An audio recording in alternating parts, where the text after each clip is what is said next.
चला नमस्कार। या व्हिडिओमध्ये आज आपण पॉलिटीच्या भाग 1 मधील कलम 1 ते 4 पाहणार आहोत आणि ते कसे लक्षात ठेवायचे हे सुद्धा पाहणार आहोत। तर चला सुरू करू। सर्वप्रथम कलम 1 काय आहे की कलम 1 नुसार भारत हा सर्व राज्यांचा संघ असेल असं कलम 1 मध्ये सांगितलं आहे। म्हणजे संघराज्य कलम 1 मध्ये संघराज्याचे नाव, त्याचे क्षेत्र वगैरे सर्व सांगितलेलं आहे हे कलम 1 नुसार। बघा आता लक्षात कसं ठेवायचं की डॉक्टर आंबेडकर काय म्हणले होते की भारतातले राज्य किती फुटू शकतात मात्र संघ हा एकच राहील, संघ कधीच फुटू शकणार नाही। आता समजा उदाहरणार्थ आता राज्य किती 28-29 त्याचे भविष्यात 50ही राज्य होतील मात्र भारत 2 होणार नाही, संघ हा एकच राहील, एक आणि एकच। त्यामुळे कलम 1 नुसार संघ एकच असेल असं लक्षात ठेवा। त्यानंतर कलम 2 आहे की नवीन राज्य स्थापन करून घेणे भारतात, आणि कलम 3 आहे की नवीन राज्याची निर्मिती करणे। आता 2 आणि 3 मध्ये फरक काय ते सांगतो बघा। कलम 2 नुसार आता सध्या भारताचा जो भाग नाही, एखादा भाग नाही त्याची भारतात त्याला सामील करून घेणे हे कलम 2 मध्ये सांगितलेले। उदाहरणार्थ बांगलादेशचा एखादा प्रदेश, भूतानचा एखादा प्रदेश भारतात सामील करून घेण्यासाठी कलम 2 नुसार म्हणजे काय ज्या तरतुदी करता येत असतील ते करता येतात। आणि कलम 3 नुसार कलम 3 काय आहे की भारतातलेच एखादं राज्य फोडून नवीन राज्य तयार करणं। आता 2 आणि 3 मध्ये कन्फ्युजन कसं टाळायचं बघा।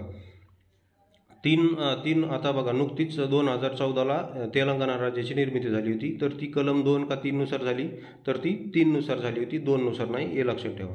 आता या लक्षात कसं ठेवायचं, तेलंगणाला आपण 3 लांगा राज्य म्हणू का, 3 लांगा, तेलंगणाला काय म्हणायचं 3 लांगा राज्याची निर्मिती कलम 3 नुसार झाली, कारण 3 आणि 3 लांगा असं लक्षात ठेवा। 3 दोन्ही शब्द समोर घ्या, तेलंगणाला 3 लांगा म्हणा। कारण 3 लांगा का म्हणायचं, कारण कलम 3 नुसार त्याची निर्मिती झाली, कलम 2 नुसार नाही। हा इथे कलम 2 आणि 3 मध्ये फरक आहे। 2 नुसार काय आहे की जो सध्या भारताचा प्रदेश नाही तो भारतात सामील करून घेण्यासाठी कलम 2 नुसार सगळी प्रोसेस केली जाते, आणि कलम 3 नुसार सध्या जो भारताचा प्रदेश आहे त्यातूनच एखादं, आता उदाहरणार्थ भविष्यात जर महाराष्ट्रातून विदर्भ जर अलग करायचा असेल तर ते कलम 3 नुसार केलं जातं, 2 नुसार नाही। त्यानंतर कलम 4 आहे की कलम 2 आणि 3 नुसार केलेले बदल हे घटनादुरुस्ती समजले जाणार नाही, तर हे एक साध्या बहुमतानं केलं जातं। तर आता कलम 3ची जी प्रोसेस आहे नवीन राज्याची निर्मिती करण्यासाठी, तर त्याची प्रोसेस काय आहे की सर्वप्रथम राष्ट्रपतीची संमती घ्यावी लागते, राष्ट्रपतीच्या संमतीनं होऊ शकत नाही। त्यानंतर राष्ट्रपतीची संमती घेतल्यानंतर संबंधित विधानसभेला तशा आशयाचा ठराव पारित करावा लागतो। जसं म्हणजे ठराव संसदेवर बंधनकारक नसतो, मात्र विधानसभेच्या ठरावाविना संसद कायदा करू शकत नाही असंही सांगितलेलं आहे बघा। मग विधानसभेने ठराव पारित केला की संसद साध्या बहुमताने तिथे नवीन राज्याची निर्मिती करते। यासाठी कुठल्याही विशेष बहुमताची आवश्यकता नसते, तसेच घटनादुरुस्ती करण्याची आवश्यकता नसते असं कलम 4 मध्ये सांगितलेलं आहे बघा। अशी होती ही ट्रिक। भागच्या 1 मध्ये कलम हे 4 आपण पाहिलेले आहेत।